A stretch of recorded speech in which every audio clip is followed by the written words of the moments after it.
স্নেহের ছাত্রছাত্রীরা, বাংলা কথা সাহিত্যের আলোচনার পর্বে আজ এই পর্বে আমরা আরও দুজন কথা সাহিত্যিক প্রসঙ্গে আলোচনা রাখব। এরা হলেন সুবোধ ঘোষ এবং সৈয়দ ওয়ালিউল্লাহ। প্রথমেই আমরা সুবোধ ঘোষ সম্পর্কে জেনে নেব।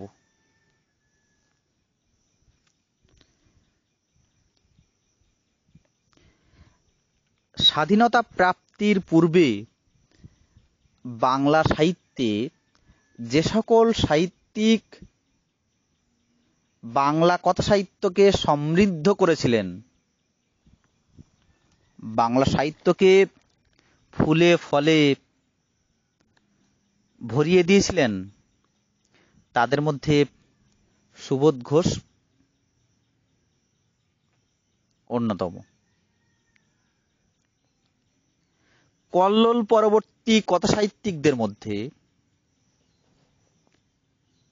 সুবোধ ঘোষ পরিকল্পনার মৌলিকতায় ও আলোচনার বিস্ময়কর বৈচিত্র্যে এবং সঠিক বাঙালি মানসিকতার অন্যতম মহাশিল্পী বলা যায়।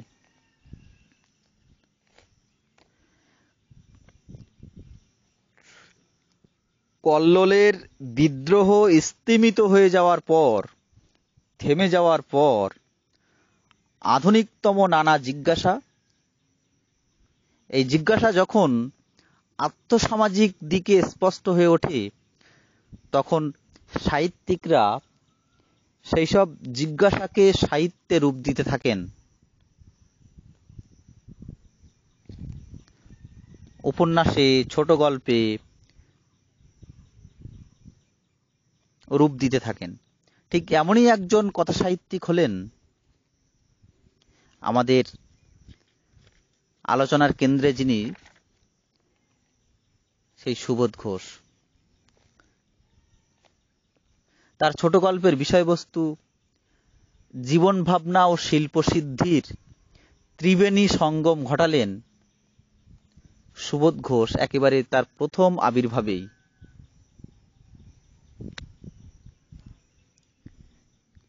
কি উপন্যাস সাহিত্যে, কি ছোট গল্প সাহিত্যে, দুদিকেই তিনি বেশ জনপ্রিয় হয়ে উঠেছিলেন। এই সুবোধ ঘোষ ব্যক্তিগত জীবনে সঞ্চয় করেছিলেন বিচিত্র অভিজ্ঞতা, আর এই অভিজ্ঞতায় সমৃদ্ধ ভাণ্ডারকে তিনি সার্থকভাবে ব্যবহার করেছেন তার ছোট গল্পগুলিতে এবং উপন্যাসগুলিতে। বিশেষ করে ছোট গল্পগুলিতে তার রচিত গল্প গ্রন্থের সংখ্যা প্রায় 25টি। যেমন ফসিল, খুব নামকরা একটা ছোট গল্প গ্রন্থ সুবোধ ঘোষের। তার এই ছোট গল্প গ্রন্থগুলির মধ্যে উল্লেখযোগ্য কয়েকটি হল পরশুরামের কুঠার, শুক্লাভিসার, যতুগৃহ, কিংবদন্তির দেশ, ক্যাকটাস, পুতুলের চিঠি, মন ভ্রমরা, ভোরের মালতী, মণিকর্ণিকা, অর্কিড, সায়ন্তনী, রূপনগর, গ্রাম যমুনা, এরকম আরো অনেক ছোট গল্প গ্রন্থ সুবোধ ঘোষের জনপ্রিয়তাকে বাংলা সাহিত্যে বাড়িয়ে দিয়েছে। 1941-এর শেষে রচিত ফসিল গল্পে হতভাগ্য মজুরদের, কলকারখানার শ্রমিকদের প্রতি লেখকের মমতা যেন প্রচ্ছন্ন হয়ে রয়েছে।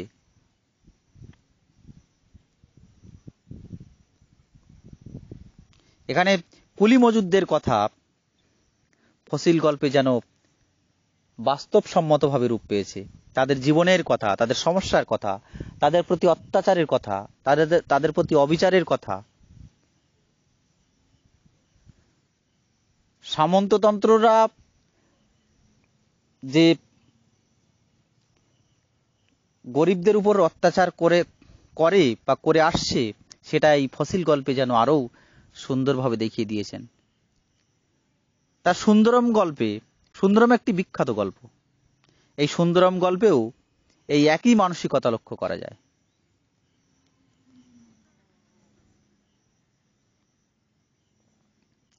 মধ্যবিত্তের গোত্রান্তর যে সহজে ঘটে না, তার উঠে এসেছে সুবোধ ঘোষের গোত্রান্তর নামক গল্পে। সেই সঙ্গে এসব গল্পে রয়েছে গরিব চাষি মজুরদের অর্থনৈতিক সংগ্রামের কথাও, তাদের নানা সমস্যার কথা, তাদের প্রতি অত্যাচারের কথা, অবিচারের কথা, শোষণের কথা। আগস্ট আন্দোলনের পটভূমিকা রচিত কালগুরু ও শিবালয় দুটি গল্প। সুবোধ ঘোষ যেহেতু রাজনৈতিক চেতনায় ছিলেন গান্ধীবাদী, তাই তার স্বরূপ ধরা পড়েছে, সেই গান্ধীবাদীর স্বরূপ ধরা পড়েছে এই কালগুরু শিবালয় গল্পগুলিতে। অ্যাকচুয়ালি মধ্যবিত্তের মানসিকতার মন বিশ্লেষণে সুবোধ ঘোষ যে দক্ষ শিল্পী ছিলেন তার প্রমাণ পাওয়া যায় স্বর্গ হতে বিদায়, স্নান যাত্রা, কোন্তেয়, বারবধূ প্রভৃতি গল্পে। পরশুরামের কুঠার গল্পে তৃতীয় বিশ্বের নগরায়ন কিভাবে একজন জননীকে পতিতায় রূপান্তরিত করেছে তারই বাস্তব চিত্র চিত্রিত হয়েছে। রোম্যান্টিক বা প্রেমের গল্প রচনায়ও সুবোধ ঘোষ জীবনের জটিলতা ও রহস্যময়তাকে এক শানিত দৃষ্টিতে উপস্থাপিত করেছেন। এই ধরনের যৌতুকগৃহ গল্পে দেখানো হয়েছে ভালোবেসে বিবাহ করে বিবাহ বিচ্ছেদ ও তার 5 বছর পরে এক স্টেশনের ওয়েটিং রুমে সেই বিচ্ছেদ হয়ে যাওয়া দুজনের মধ্যে পরস্পরের আলাপচারিতা ও চা পানের বৃত্তান্ত। এটা একেবারে নিখুঁতভাবে তুলে ধরেছেন যৌতুকগৃহ গল্পে। আবার সুবোধ ঘোষের ঠগিনী, বারবধূ এইসব গল্পগুলিতে দেখিয়েছেন প্রেম ব্যবসায়ীদের কাছে ভালোবাসার প্রভাব ঠিক কতখানি।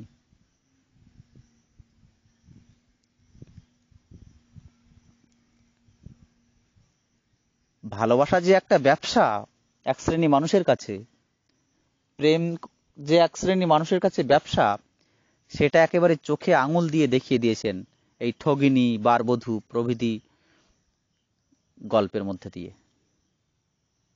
যেটা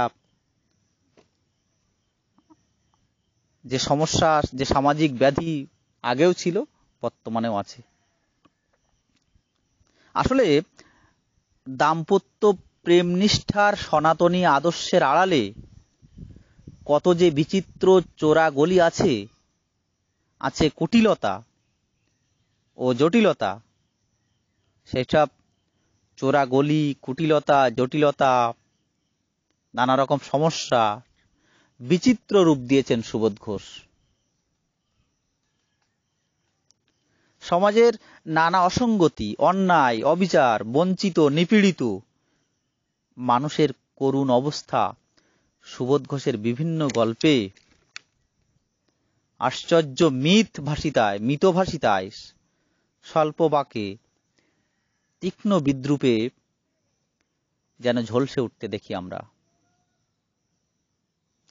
যার জ্বলন্ত উদাহরণ সুন্দরম গল্প, পরশুরামের কুঠার গল্প।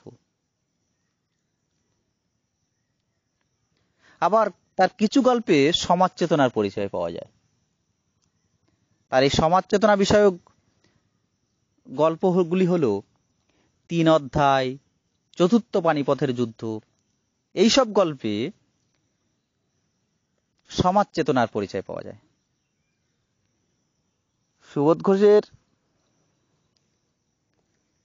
এই যে অসংখ্য ছোট গল্প তথা কথা সাহিত্য, তার পর্যবেক্ষণ করলে আমরা কিছু বৈশিষ্ট্য পেয়ে যাই। যেমন প্রথমত, রচনা স্বতন্ত্রতায় সুবোধ ঘোষ পৃথক,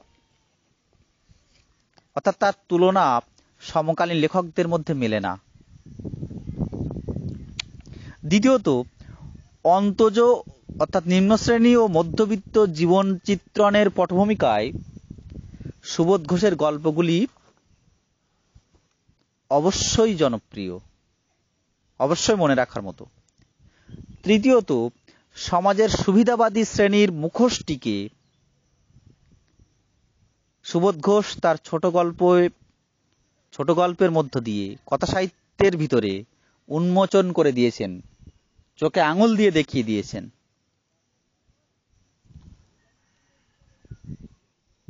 চতুর্থত, বিচিত্র বিষয়ে গল্প রচনা করলেও সুবোধ ঘোষ ছিলেন জ্ঞানের অন্বেষণে সদা তৎপর।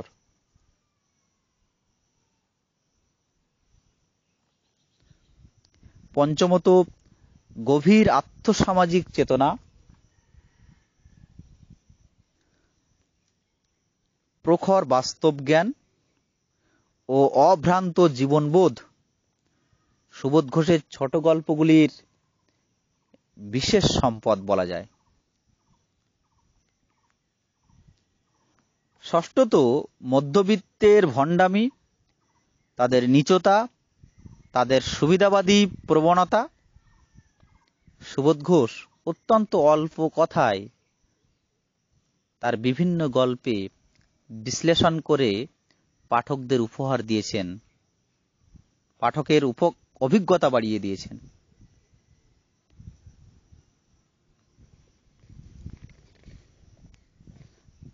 এই সমস্ত কারণে সুবোধ ঘোষ সম্পর্কে বলা যায় যে জীবনের উত্তাপ ও শিল্পরূপ তিনি দান করে গেছেন, যে জীবনের উত্তাপ ও শিল্পরূপ তিনি দান করে গেছেন পাঠকদের, তা শ্রদ্ধার সঙ্গে স্বীকার করতে হয়। আর তাই আজকের দিনের প্রখ্যাত কথা সাহিত্যিক মহাশ্বেতা দেবী তার সম্পর্কে অর্থাৎ সুবোধ ঘোষ সম্পর্কে দ্বিধাহীনভাবে বলে গেছেন যে ছোট গল্পের ক্ষেত্রে সুবোধ ঘোষ একটি নতুন দিগন্ত খুলেছেন।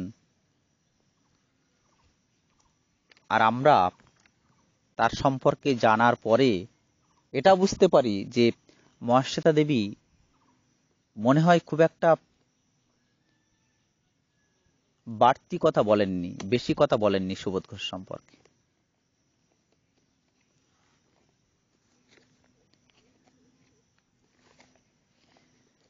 এরপরে আমরা কথা সাহিত্যিক সৈয়দ ওয়ালিউল্লাহ সম্পর্কে আলোচনা করব।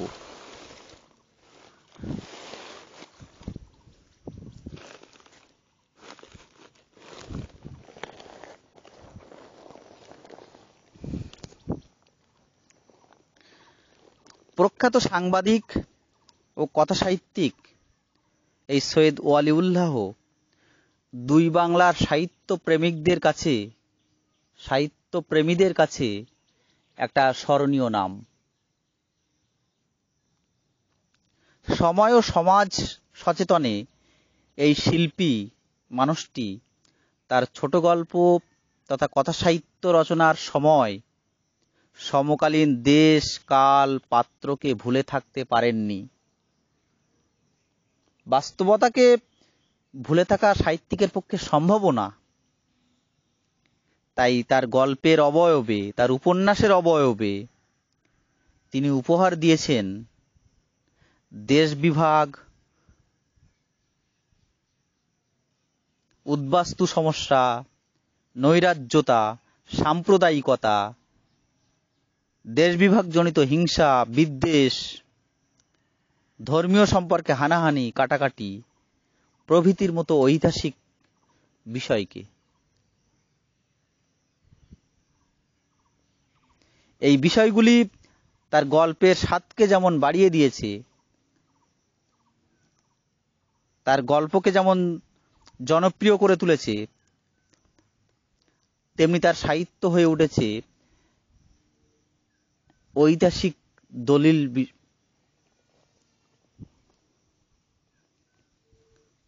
দলিল হয়ে উঠেছে তার সাহিত্য।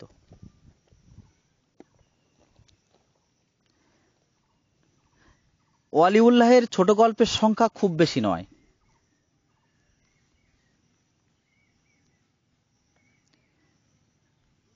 ঢাকার ইন্টারমিডিয়েট কলেজের প্রথম বর্ষের ছাত্র থাকাকালীন অবস্থায় ওয়ালিউল্লাহের প্রথম গল্প হঠাৎ আলোর ঝলকানি প্রকাশিত হয়। তার গল্পগ্রন্থের সংখ্যা মাত্র 2টি, নয়নচারা এবং 2 তীর ও অন্যান্য গল্প। প্রথমটি তথা নয়নচারায় স্থান পেয়েছে 8টি ছোট গল্প, আর 2 তীর এখানে স্থান পেয়েছে 9টি ছোট গল্প। এই ছোট গল্পগুলি ছাড়াও নানা পত্র পত্রিকায় নানা সময়ে প্রকাশিত হয়েছে আরও 26টি ছোট গল্প।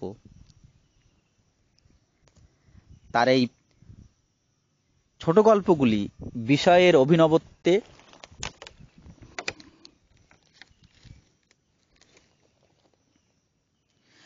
মুসলমান সমাজের সংস্কার, বিশ্বাস, আশা নিরাশার চিত্রণে, চেতনা প্রবাহ রীতির প্রয়োগে এবং পরিমিত বোধে বেশ উল্লেখযোগ্য।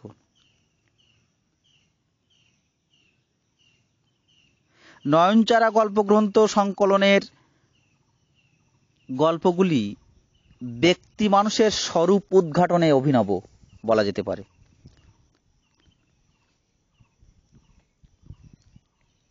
দ্বিতীয় বিশ্বযুদ্ধের পটভূমিতে লেখা নয়নচারা, মৃত্যুযাত্রা ও রক্ত এই গল্প 3টি প্রখ্যাত নটনাট্যকার বিজন ভট্টাচার্য যেমন তার নবান্ন নাটকে দুর্ভিক্ষ পীড়িত মানুষের চিত্র অঙ্কন করেছেন, ঠিক তেমনি ওয়ালিউল্লাহ তার নয়নচারা গল্পে দুর্ভিক্ষ কবলিত বাংলার ছবি এঁকেছেন। বাংলার তৎকালীন মানুষের অসহায়তা,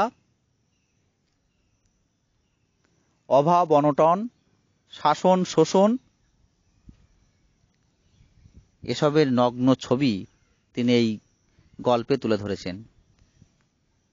মৃত্যুযাত্রা গল্পটি মন্বন্তরের পটভূমিতে রচিত, যে মন্বন্তর মানুষের ব্যক্তিত্ব, স্বপ্নকে, স্মৃতিকে, সবকিছুকে মুছে দেয়।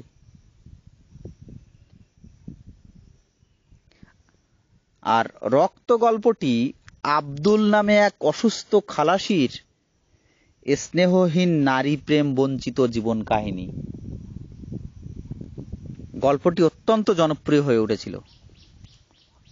আবার খনি গল্পটিতে একটি অপরাধের অন্তরালে মানুষের অন্তর স্বভাবের স্বরূপ অঙ্কন করেছেন।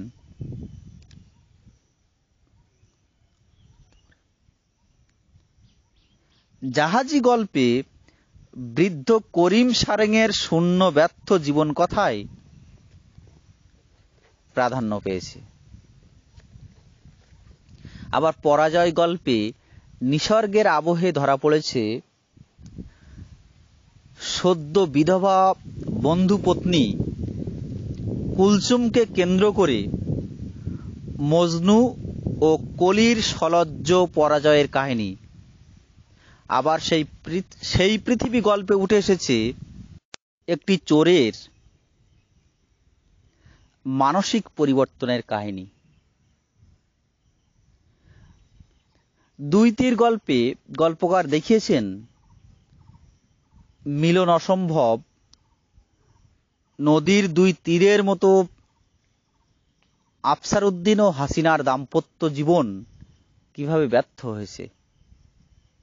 এ গল্পে বিষণ্ণতাবোধ ও নিয়তি চেতনা প্রধান হয়ে উঠেছে।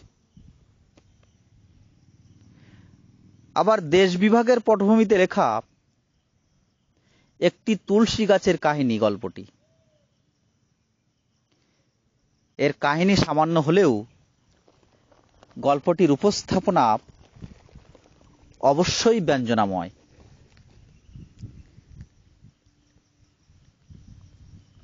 আবার কেরায়া গল্পটি লিরিক্যাল বা গীতি কবিতা জাতীয়। এখানে দুই দরিদ্র মাঝির জীবিকার দায়ে একটি সংক্ষিপ্ত নৌযাত্রার বিবরণ উঠে এসেছে। গল্পটি একটু অন্য স্বাদের, ভিন্ন মাত্রার। যাই হোক, ওয়ালিউল্লাহের মূল দুটি গল্পগ্রন্থ ছাড়াও বিভিন্ন পত্রপত্রিকায় 26টির মতো ছোট গল্প স্থান পেয়ে প্রকাশিত হয়েছিল। এইসব গল্পের মধ্যে সহায় সম্বলহীন এক নারীর বেদনা ও যন্ত্রণা তার কান্নার মধ্য দিয়েই ফুটে উঠেছে না কান্দে বুবু গল্পে। গল্পটি এক করুণ রসের। আবার স্বপ্নের অধ্যায় গল্পে কুসংস্কার, শিক্ষাহীনতা ও পর্দা প্রথার বিরুদ্ধে জিহাদ ঘোষণা করেছেন গল্পকার।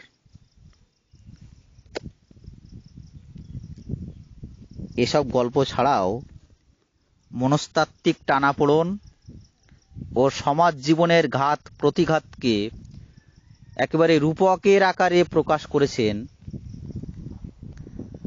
সাত বোন পারুল, পথ বেঁধে দিল,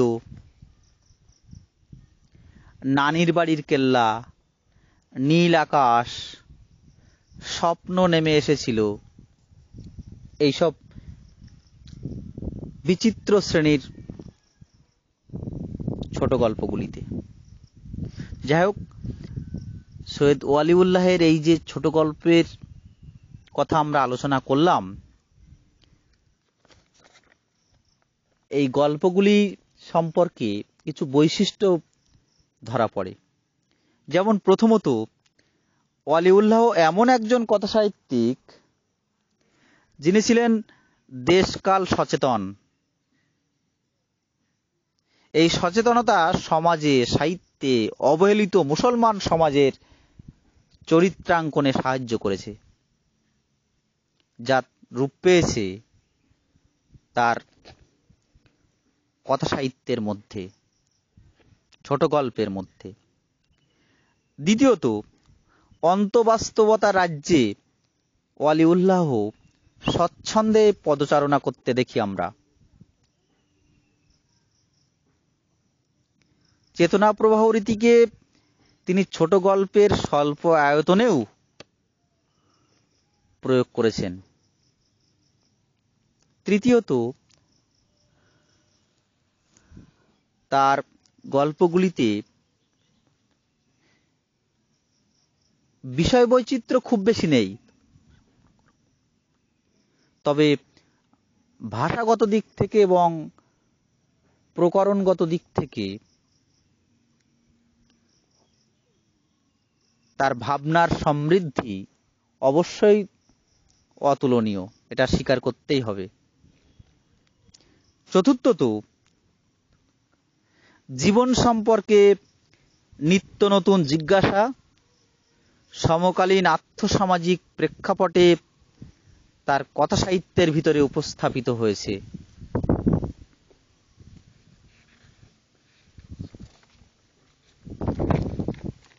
পঞ্চমত, মার্জিত রচনাশৈলী, সুগভীর জীবনবোধ ও যুগ সচেতনতা ওয়ালিউল্লাহের কথা সাহিত্যের ছোট গল্পের অন্যতম বৈশিষ্ট্য বলা যেতে পারে।